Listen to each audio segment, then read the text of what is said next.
I never imagined my life would change so drastically. Growing up, my parents had been my rock, my constant support. We weren't wealthy, but we were happy. When I lost them in a tragic car accident just 2 years after my marriage to Liam, my world fell apart. Their absence left a void that I thought could never be filled. At first, Liam was supportive, holding me as I cried myself to sleep night after night, but things began to shift subtly, like a shadow creeping in at the edges of my life. Liam came from a well-off family. His parents, Harold and Marjorie, were influential, wealthy, and, most of all, cold. They had never approved of me. Marjorie once told me at a family gathering, "You're lucky my son sees something in you. Don't forget where you come from." I brushed it off then, thinking it was just her way of asserting dominance, but after my parents' death, her words seemed to echo in every interaction we had. Initially, I moved in with Liam's family temporarily while we searched for a new place. What started as temporary, though, turned into something far more sinister. Marjorie's disdain turned into outright hostility. She assigned me chores around the house as if I were the live-in maid. "If you're staying under this roof, you'll need to pull your weight," she'd say with a saccharine smile that barely masked her contempt. At first, I complied without complaint. After all, I was grieving and didn't want to cause trouble. But soon, it became clear that this wasn't just about helping out. Harold and Marjorie treated me as if I were beneath them. They'd host lavish dinners, inviting their high society friends, while I was relegated to serving drinks and cleaning up afterward. Once, during one of these events, Marjorie's voice cut through the room like a whip. "Sarah, dear, you missed a spot," she sneered, pointing to a speck of dust on the mantel. The guests laughed, and my cheeks burned with humiliation. Liam, standing nearby, said nothing. I tried to talk to Liam about it that night. "Your parents treat me like I'm their servant," I said, my voice trembling. He sighed, running a hand through his hair. "They're just old-fashioned. Sarah, don't take it personally. It's their house, after all." "Old-fashioned?" I repeated incredulously. "Liam, they're demeaning me, can't you see that?" "Just let it go," he said, turning away. That was the beginning of the wedge that started to grow between us. One evening, Marjorie's friend, Evelyn, came over for tea. I was in the kitchen, preparing a tray, when I overheard their conversation. "Honestly, Marjorie," Evelyn said, "why does she even stay here? You'd think she'd have some pride." Marjorie's laugh was icy. "She has nowhere else to go. Poor thing, she's just lucky we're so charitable."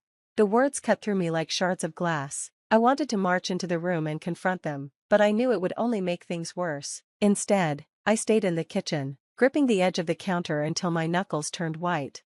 As the months passed, their treatment grew worse. Harold would make snide comments about how people like me didn't understand the value of hard work, despite the fact that I had been juggling 2 jobs to help Liam through college before we got married. Marjorie, meanwhile, seemed to delight in finding new ways to humiliate me. Once, during a family dinner, she asked, "Sarah, do you even know which fork to use?" The table erupted in laughter, and I felt like sinking into the floor. But the breaking point came one fateful evening. Harold announced that his boss, Mr. Grant, would be coming over for dinner. "This is an important night," he said, looking pointedly at me. "Try not to embarrass us, Sarah." That night, as I set the table with trembling hands, I resolved to endure whatever insults came my way. For Liam's sake, I told myself, but deep down, a part of me wondered how much longer I could take it. Little did I know, that evening would change everything. As the months wore on, my situation with Thomas's family continued to worsen. Despite my best efforts to blend into their world and earn their respect, nothing I did seemed good enough. Each day blurred into the next, with tasks piling up and the disdain from my in-laws becoming more overt. I found myself waking up before sunrise to prepare breakfast for the entire family. By the time I sat down to eat, Thomas's mother, Elaine, would click her tongue disapprovingly. "This toast is overdone," she'd complain. Or, "Didn't I tell you I prefer my eggs sunny side up?" It didn't matter how much effort I put in, she always found a flaw. Thomas's father, Richard, wasn't much better. He often treated me like invisible help. If Elaine had guests over, Richard would bark at me to refill glasses or serve hors d'oeuvres, all while ignoring my existence otherwise. I felt like a stranger in the home I had once thought of as my refuge. Thomas, once my biggest supporter, now seemed indifferent to my struggles. When I tried to talk to him, he would brush me off. "They're just set in their ways," he'd say. "You've got to learn to pick your battles, Mia." But how could I pick my battles when I felt like I was fighting a war on all fronts? My breaking point came one evening when Elaine invited some of her friends over for a dinner party. She spent the entire day barking orders at me, making sure the house was spotless and the menu impeccable. I was exhausted by the time the guests arrived, but I put on a polite smile and carried out the tasks she assigned me. Toward the end of the evening, one of Elaine's friends asked about my family. I hesitated for a moment, then explained that I had lost my parents at a young age and had grown up in foster care. The room fell silent, and I immediately regretted sharing. Elaine broke the awkward tension with a forced laugh. "Well, that explains why you're so good at handling things on your own," she said, her tone dripping with condescension. Her friends chuckled politely, but I could see the judgment in their eyes. For the rest of the evening, I felt like I was on display, a curiosity for these well-heeled women to dissect. Later that night, I confronted Thomas in our room. "Your mother humiliated me tonight," I said, my voice trembling. Thomas barely looked up from his phone. "You're overreacting, Mia. She didn't mean anything by it." "How can you say that? You heard her." He sighed heavily, as if I were the one inconveniencing him. "You need to stop making everything about you. My parents have done so much for us." I stared at him in disbelief. "So that gives them the right to treat me like I'm beneath them?" Thomas didn't answer, and I realized that the man I had married, the man who had once promised to stand by me no matter what, was no longer the same. The next day, while running errands for Elaine, I stopped at a small cafe to grab a coffee. As I waited in line, I overheard a conversation at the table behind me. A man in a sharp suit was speaking animatedly about a new charity project he was spearheading. His voice was warm and inviting, and for a moment, I felt a pang of longing. When I turned to glance at him, our eyes met. He smiled, and I quickly looked away, embarrassed. Little did I know, that chance encounter would change the trajectory of my life. That evening, Elaine announced with great fanfare that Richard's boss, Mr. Harrington, would be joining us for dinner the following week. She was in a flurry of excitement, directing preparations like a military general. "This is a big opportunity for your father-in-law," she said. "Don't screw it up, Mia." I wanted to roll my eyes, but I bit my tongue. I knew this dinner would be another test, and I braced myself for whatever was to come. The days leading up to the dinner were grueling. I spent hours cleaning every corner of the house, polishing silverware, and perfecting recipes under Elaine's watchful eye. By the time the evening arrived, I was too tired to even feel nervous. As the guests began to arrive, I tried to stay in the background, serving drinks and making myself as inconspicuous as possible. But when Mr. Harrington walked through the door, my heart stopped. It was the same man I had seen at the cafe. He paused when he saw me, his brow furrowing slightly. "Mia?" Everyone turned to look at me. I froze, unsure of how to respond. "You two know each other?" Richard asked, his tone laced with suspicion. Mr. Harrington's face broke into a smile. "Oh, we go way back, don't we, Mia?" The room buzzed with curiosity, and I could feel Elaine's eyes burning into me. I had no idea how to explain this twist of fate, but one thing was clear: everything was about to change. The moment hung heavy in the air as everyone waited for me to respond. My mind raced, trying to process Mr. Harrington's words. "We did go way back, but not in the way anyone in this room might imagine." "Why yes," I stammered. "Mr. Harrington knew my parents." Richard's eyes narrowed, clearly suspicious. Elaine, ever the perfectionist host, tried to diffuse the tension with a forced laugh. "Well, what a small world. Please, come in, Mr. Harrington." As dinner progressed, the conversation seemed to center around Mr. Harrington. As everyone fawned over his stories of success, I quietly served dishes, keeping my head down and avoiding his gaze, but every so often, I'd catch him watching me with a curious expression. Finally, as the evening began to wind down, Mr. Harrington asked to speak with me privately. Elaine looked displeased, but she didn't dare argue with someone of his status. We stepped into the hallway, and he turned to me with an incredulous expression. "Mia, is it really you? I can't believe this. How have you been?" Hearing the genuine concern in his voice brought tears to my eyes. "It's been difficult," I admitted. He nodded, his brow furrowing. "After your parents passed, I lost touch with you. I tried to find out where you'd gone, but I ended up in the foster system," I said quietly. His face fell. "I'm so sorry, Mia. Your parents were dear friends of mine. They would be heartbroken to know what you've been through." I didn't know what to say. The flood of memories from my childhood, coupled with the overwhelming kindness in his voice, made me feel a mixture of relief and sorrow. Mr. Harrington's concern didn't end there. As he prepared to leave, he asked Richard and Elaine if I could see him to his car. They reluctantly agreed, clearly eager to maintain their connection to such an influential figure.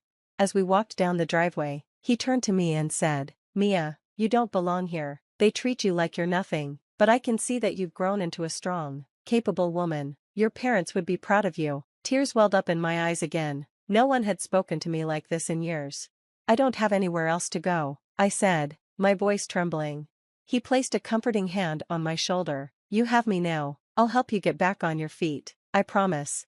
Over the next few days, Mr. Harrington's words stayed with me. For the first time in years, I felt a glimmer of hope. I began to imagine a life beyond the walls of Thomas's family home, a life where I could reclaim my sense of self-worth.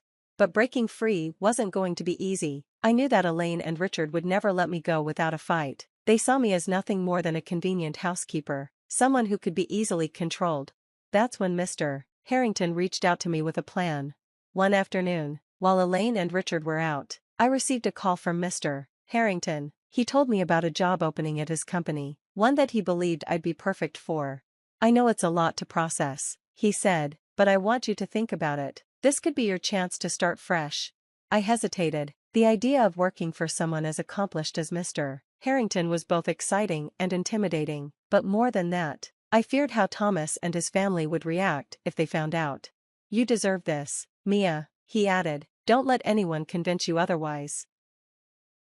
That evening, as I tried to muster the courage to tell Thomas about the opportunity, a confrontation erupted. Elaine stormed into the kitchen, furious that I had forgotten to polish the silverware for an upcoming party. "You can't even do the simplest tasks right," she snapped. Before I could respond, Thomas chimed in, "Mom's right, Mia, you've been slipping up a lot lately." His words felt like a slap in the face. After everything I had endured, this was how they saw me? Something inside me snapped. I thought of Mr. Harrington's offer, of his belief in me, and of the life I could have if I was brave enough to take a step forward. I looked Thomas in the eye and said, "I'm done." His brow furrowed. "What are you talking about?" "I'm done being treated like a servant. I'm done living in a house where I'm not respected. I'm leaving." The room fell silent. Elaine and Richard stared at me in shock, and for once, Thomas had no words. That night, I packed my things and left. As I walked out the door, I felt a mixture of fear and exhilaration. I didn't know what the future held, but I knew one thing: I wasn't going to let anyone hold me back anymore. I stood on the sidewalk outside Thomas's family home, clutching my small bag of belongings. The house loomed behind me, cold and unwelcoming, but as I took my first steps away, I felt the weight begin to lift from my shoulders. That night, I stayed at a small motel, using the little savings I had managed to squirrel away. I replayed the events of the day in my mind, wondering if I had made the right decision. Doubts crept in, but then I thought of Mr. Harrington's words. "You don't belong there, Mia, you're capable of so much more." I resolved to believe in him and in myself. The next morning, I called Mr. Harrington to let him know I had left. He was relieved and immediately arranged for me to meet him at his office downtown. Walking into his sleek corporate building, I felt out of place. Everyone was dressed sharply, moving with purpose, and I couldn't help but feel self-conscious in my worn-out clothes. But when Mr. Harrington greeted me with a warm smile, some of my nervousness melted away. "I'm so glad you came," he said, ushering me into his office. "I've been thinking about how we can get you started on the right foot." He explained the job he had in mind for me, an entry-level administrative role. It wasn't glamorous, but it was an opportunity to learn, grow, and, most importantly, to earn my independence.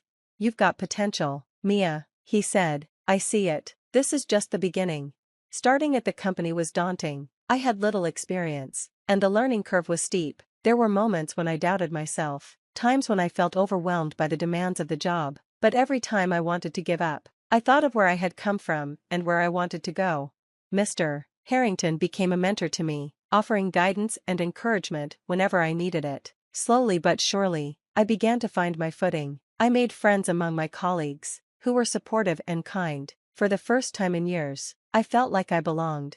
As I settled into my new life, I began to confront the pain of my past. Losing my parents had left a hole in my heart, and the years of mistreatment had made me doubt my worth. But through therapy and self-reflection, I started to heal. One evening, I found myself sorting through a box of my parents' old belongings that Mr. Harrington had kept for me. Among the photos and keepsakes was a letter my mother had written to me years ago. It read, "Mia, life will have its challenges, but never forget how strong and capable you are. You have a kind heart, and that will take you far. Always believe in yourself, even when it feels impossible." Reading her words brought tears to my eyes. I realized that, despite everything, I was living the life my parents would have wanted for me, a life of dignity, hope, and possibility. Several months later, I ran into Thomas at a coffee shop. He looked surprised to see me, and, to my astonishment, a little ashamed. "Mia," he said awkwardly, "I've been meaning to reach out." I crossed my arms, unsure of what to say. "Listen, he sighed, running a hand through his hair, "I didn't treat you right. None of us did. I'm sorry." His apology was unexpected, and while part of me wanted to lash out, I chose a different path. "Thank you," I said simply. "I hope you've learned from it." Walking away from him, I felt a sense of closure. I no longer needed validation from Thomas or his family. I had found my own strength. 1 year after leaving Thomas's family, I had built a life I was proud of. I had been promoted at work, moved into a cozy apartment, and even started taking classes to further my education. Mr. Harrington remained a guiding presence in my life, and I was grateful for his kindness, but more than that, I was proud of myself, for taking the leap, for persevering, and for rediscovering my worth. As I sat on my balcony one evening, watching the sunset, I thought about my journey. Life hadn't been easy, but it had taught me resilience. I whispered into the fading light, "Thank you, Mom and Dad. I'm finally living the life you always wanted for me," and for the first time in years, I felt truly at peace.